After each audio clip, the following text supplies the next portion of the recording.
We start with, hey, welcome to Spin Out, winner Dave, and we kind I'm of, winner. your winner. How's it going today, man? Good. Busy week. We launched our latest cohort, so a lot of programming, and we finished recruiting for our second Japan cohort, which we're going to launch next month. So awesome Awesome. week. Coast to coast, man. That's great. Well, let's jump in. We're here to demystify venture and minimize FOMO for VCs through the lens of GPs and LPs. Minimize FOMO. I love it. So we're doing a multi-part series just to kind of get everyone up to speed. Last week we did fundraising. This week we're going to do investing. We're also going to have parts on value add and back office. And what we're talking about is just how AI is being used across these different functions of the venture capitalist. Yeah, this week we're going to dive into how AI is being used in investing. Yeah, I think we've got two questions, both on AI, but kind of separate topics. So the first one we'll dive into, I think, is really more about decision making and investing. So this comes from a friend of mine who's a spin out of a larger firm, and they're out raising money from institutional LPs and large family offices, and they're having these AI conversations right now. And so he's thinking, like, where is this line supposed to be between leveraging AI for decision making and my decision making? I think it's a great question to kind of think through. Existentially, I think venture right now is being challenged, right? Both from the GP side and the LP side. Maybe what the LP is thinking there is just like, why am I buying you anymore? Right? Fundamentally, like my point of view is VC firms are sophisticated decision-making engines, right? And Totally. AI can help enhance decision-making, right? I think the punchline here is VC's jobs are safe for now, right? But you But should probably be using AI to help with your decision making, right? Like that's probably the yeah, but fundamentally, like how are they being used? So again, taking a step back, right? Talking to tier one Sand Hill Road firms, right? It's almost like everyone's using a co-pilot right now for challenging assumptions, right? Like it's almost like you have another investment committee member that's non-voting that's helping you think through, right, your assumptions on your own decision. I was talking to a great VC yesterday, I shared with him an opportunity and he was thinking through it, right? Like he was out on a walk thinking through, okay, why would this work? Why is this the right team? Right? Like, why is this an interesting investment? Like, what's the key bet I'm making here?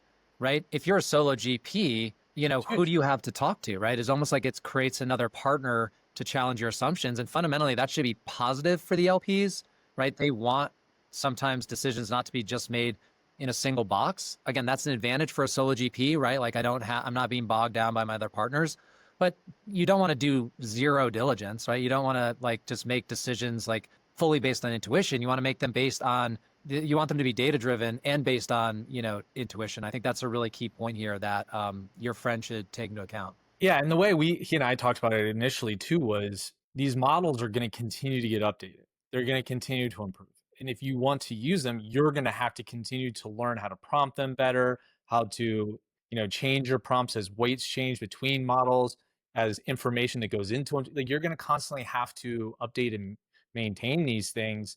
And I don't see a lot of LPs clamoring for extra jobs for GPs or GPs kind of signing up right now to take this on writ large. I think we're in the early innings. I think there are some funds that are probably building AI native. I'm talking to some folks that are trying to build their own internal decision making tools and dashboards and things like that. But it is definitely still early days.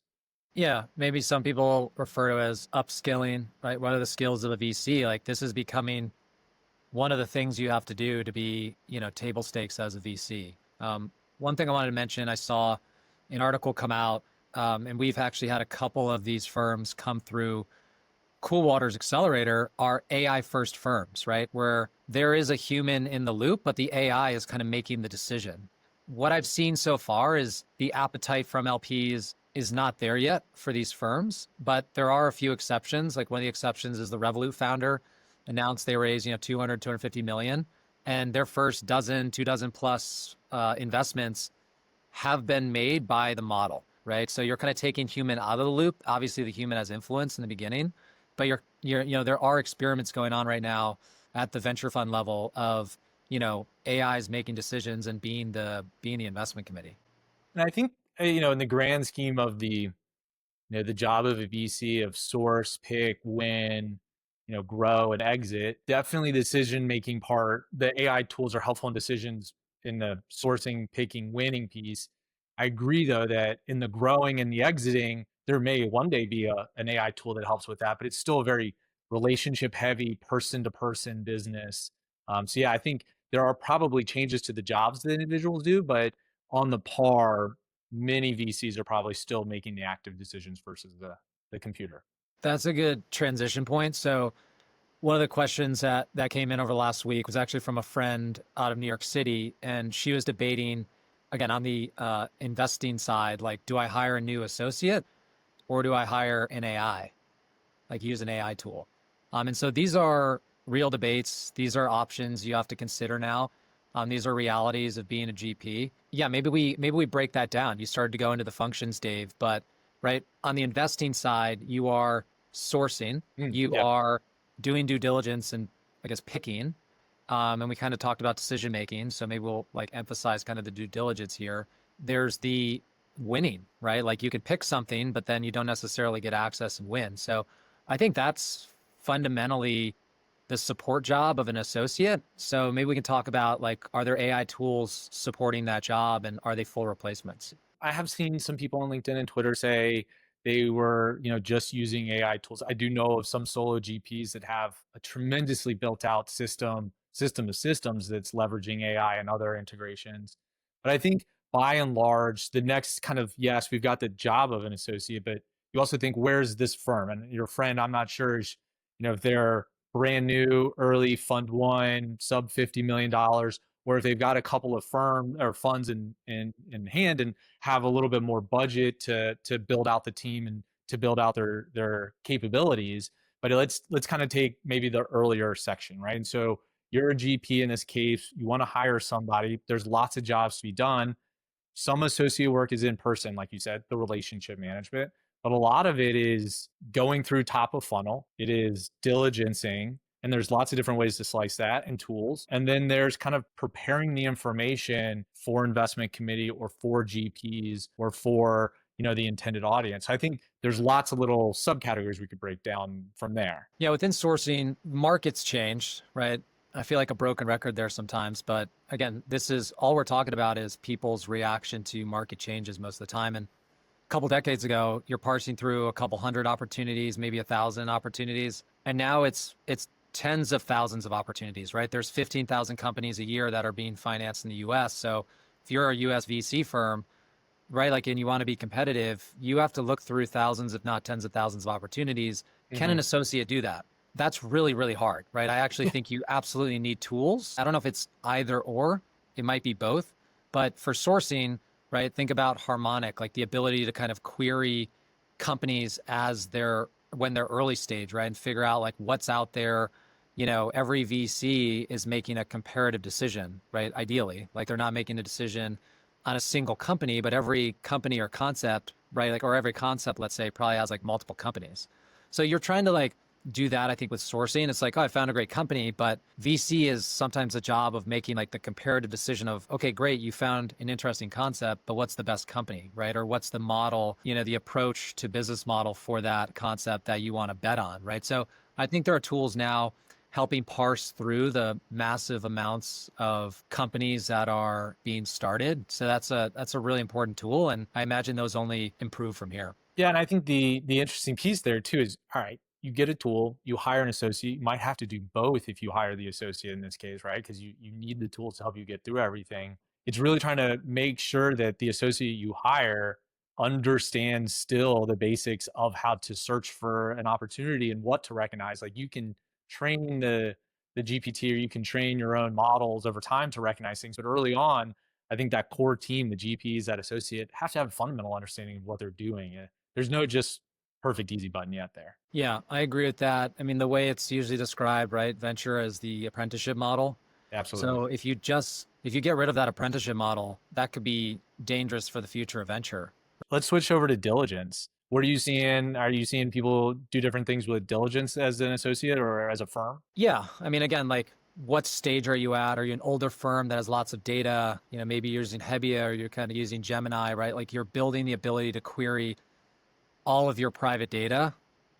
And again, like support the decision-making process. So in due diligence is very important. I'm also seeing it where it's facilitating kind of the analysis faster, right? Maybe it's creating and kind of writing investment memos, right? So you can organize the data faster. You think through the different weights of, okay, that's the team and the market and the strategy, right? Like it's able to pull together from disparate sources and kind of very quickly synthesize, in a format that's very familiar to the GP. I'm seeing that used a lot, right? It's almost like every firm is doing that. I think the question is like, do you do it internally using, again, mainly third-party tools? Some are building their own tools. Or do you do it externally, right? Like companies are actually being created now to write investment memos. There's a number of them, right? And so I think for due diligence, for market research, being able to process in a more robust way these myriad opportunities, like tools being used there. And like, again, like it's just becoming the standard. If you don't have a co-pilot here, you're almost shooting yourself in the foot. Yeah, a way to reframe it, in the hiring context is as a GP, you're solving this buy, build, or borrow puzzle with all these different tools. And this is just adding a wrinkle to that. Now your associate needs to have a characteristic or capability or quality that they want to use AI and they want to build and learn in these tools and that they have the capability to. I think it might change a little bit of who you look to hire as an associate because you're going to want to see more technical skills or more predilection for AI or the use cases of it. And I would imagine that young people are going to have to demonstrate their efficiency or their capabilities before being hired. So I think it will change the hiring of it, but ultimately, I think these tools are just going to enable so many opportunities and superpowers. It's just exciting. I think you want to pick someone that's excited to use them. We'll talk about one more category. So we talked about sourcing, we talked about DD, due diligence. The win piece, right? Like this is debatable whether it falls under the associate bucket.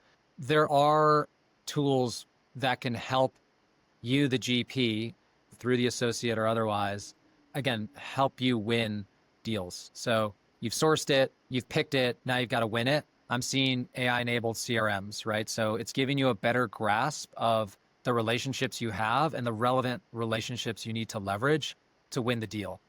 Again, like that's almost becoming table stakes. I'm seeing fund managers that have used CRMs for the last 5 years throw them out overnight to put in kind of AI-enabled CRMs because it's allowing them to be better VCs. Yeah.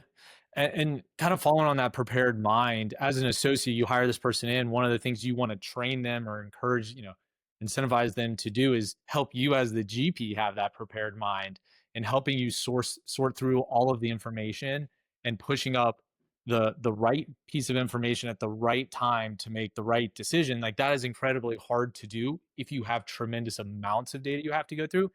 AI can help you do that quickly.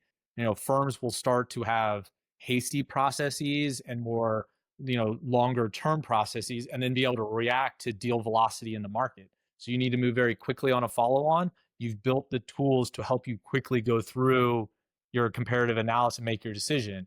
But if you're just out meeting people and going through a large top of funnel, there's a different way of processing using the tools. So there's a lot of opportunity out there. I'm super excited to see what firms build. I'll double down on that. Like again, we mentioned already, but the co-pilot idea of, I've done a lot of reference calls and from founders, right? Like it's important that you understand their company, their market, what they're doing, right? And the ability to use some of these AI tools now, right? It's almost like if you're, LPs say like, if you're not doing research on me before you get on a call with me, right? That's a problem. Yeah. Same thing here, right? If you're not using these co-pilots to get as smart as possible on the founder before you, have that conversation, engage with that conversation at the firm level across the whole organization, right? You're disadvantaging the whole firm and you're, putting the portfolio at risk of not winning the best deals. So yeah, super interesting to see how that comes together. Just switching gears here, the concept of investing, right? Like, is AI going to replace the VC? A lot of people are talking about the quote from Mark Andreessen, right? Like, no one's job is safe except for mine. Dave, like, what are your thoughts here? I mean, obviously to get noticed online, you got to be a little bit provocative. And I get what he's doing here. I think, by and large, there is still a core contingent of people that believe venture is an artisanal business and that taste really matters. And then I also think there's a huge part of the venture business that we haven't seen be as directly AI applicable. And so what I mean by that is, yes, tastes matter, but as you're helping these companies grow, there's lots of different ways to add value. And as you're exiting these companies, there's a lot that goes into building networks there's the old saying that companies are sold, not bought. There's a lot of work that goes into winding up a fund at the end that I'm not sure just a SaaS tool or marketplace is going to be the quick win. So I do think that as long as we're still building venture portfolios, even to the fund you mentioned earlier that's using it for all their decision making, it's probably not set up right now to help make decisions or even be able to make the decisions on exiting, because that's a completely different workflow and set of trade craft Yeah. and set of things to do. Yeah, it's an interesting thought exercise, right? Like, would you rather have a doctor make a decision off intuition or data, right? And like, would you rather have them use AI to kind of augment, right? Or maybe eventually just like take over the decision and the doctor kind of make sure that it's right. And I think that's happened in the healthcare field. It's happening in other fields. Could it happen in venture where right now there's kind of this tension between like the intuition of a human as a VC making a decision and the AI making a decision. But if AI can process data better, and faster, which it can, you might get to a place where, AI is actually making better decisions than VCs. And that's when it could flip. But I agree with you, like there's different functions. It's not just decision making at the VC firm level. This whole series is across, fundraising and investing and value add and back office, right? Like, so Mark's job, right, if you think about it, is more like the CEO across these different functions of the firm, right? Maybe that's where the GP skill set becomes more multidimensional, right? Where if you take away the core skill set of like picking that intuition you need to pick, maybe the VC skill set kind of evolves and becomes more of a CEO, like a true CEO across like a larger organization. And there's a lot of folks that think we might be going into an age of merchant banking where you're seeing, great people with large, collections of capital going out and building industries, building markets, building products. Maybe AI enables for the truly great ones out there to kind of rise above the rest. All right, let's transition to our Did You See portion of the episode. Dave, you saw Miles Diffenbach from the Carnegie Endowment on 20VC this past week. What were the key takeaways there? What are endowments thinking right now? Yeah, I thought, one, you don't often get to hear from institutional LPs that are active in the market. And so whenever you see one speaking, it makes sense to listen and to take notes.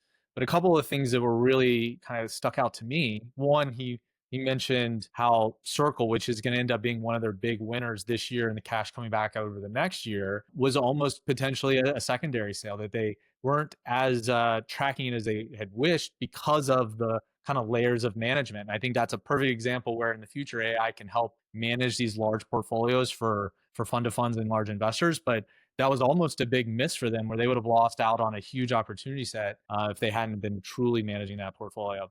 And then the last thing kind of ties into that was, I think we're going to start to see a little bit of the thawing of liquidity.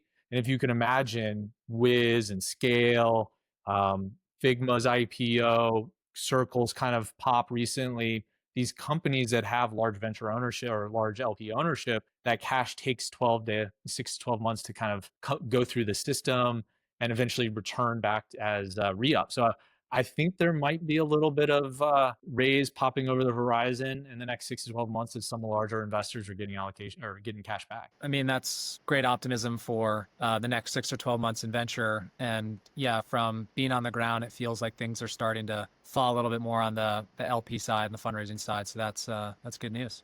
Right. Thanks, Dave. All right. Thanks, Warner. I'll see you next week.